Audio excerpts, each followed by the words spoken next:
খেলা, আর আমরা চলে এসেছি মোহনবাগান খেলা দেখতে। তো টিকিট দেখার উপর থেকে টিকিট, আমার টিকিট এই যে টিকিট আমার। চলো। হ্যালো গাইস, আমি বিকে বিশ্বাস, আর আপনারা দেখছেন হামতুম।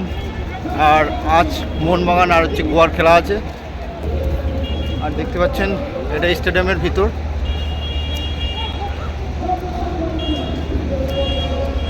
আর আমরা এখন খেলা দেখব, অনেকটা টাইম আছে খেলা দেখার। আজকে 13 নম্বর র্যাম্পে আমরা আজকে খেলা দেখব। দেখতে পাচ্ছেন 13 নম্বর র্যাম্প স্টেডিয়ামে এখন প্র্যাকটিস চলছে। মোহনবাগান আর গোয়ার যে টিম তারা প্র্যাকটিস করছে।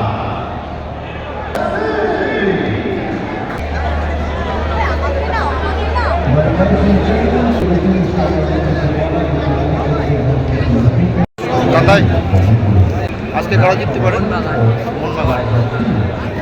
আর দাদাই মোহনবাগানের ফ্যান। Hello guys.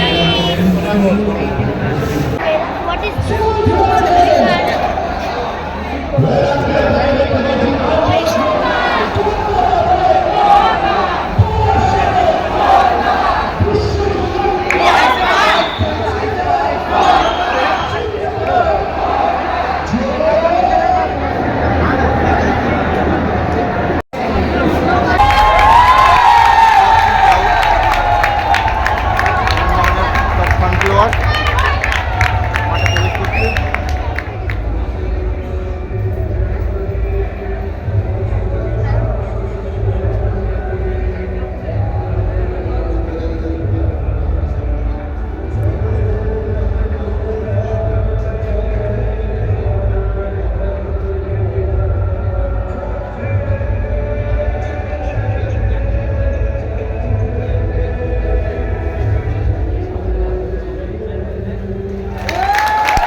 আপনারা দেখতেই পেলেন এক্ষুনি মোহনবাগান একটা গোল অলরেডি করে দিয়েছে।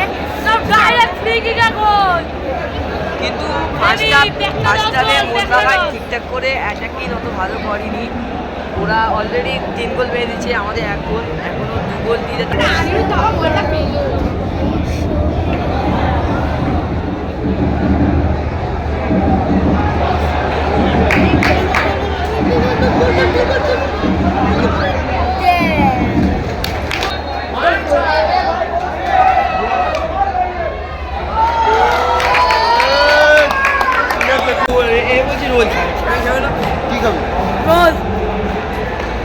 হেরে গেছি আর মিষ্টি খাওয়া যাবে না, আর ঝাল জিনিস খেতে হবে আজকে।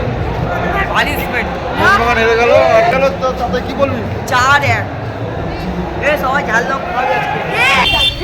আজকে হেরে গেলাম, তাতাই হেরে গেল, কি বলবি বল? মোহনবাগান সম্পর্কে। কি হলো Main first কথা half এ হচ্ছে- গোয়া প্রচুর অ্যাটাক করছে, মোহনবাগান একটাও অ্যাটাক করছে না। বলছে লিস্টনই খেলেনি। আশা করি এর পরের ম্যাচটা কেরালার সাথে মোহনবাগান জিতবে। আর আমাদের বিশাল আজকে ভালো খেলতে পারেনি। আর বাদ বাকি সব যা প্লেয়ার ওরা কোনো অ্যাটাকই করেনি, এমনি নর্মালি খেলেছে বলে প্রচুর হেরেছে। এমনকি চার এক গোলে- নেক্সট ম্যাচে চাইবো আমরা জিতবো। এটাই আমার বক্তব্য। তো গাইস আজকে এই পর্যন্ত, দেখা হবে নেক্সট একটা ভিডিও। চ্যানেলটা ফলো করবেন। টাটা।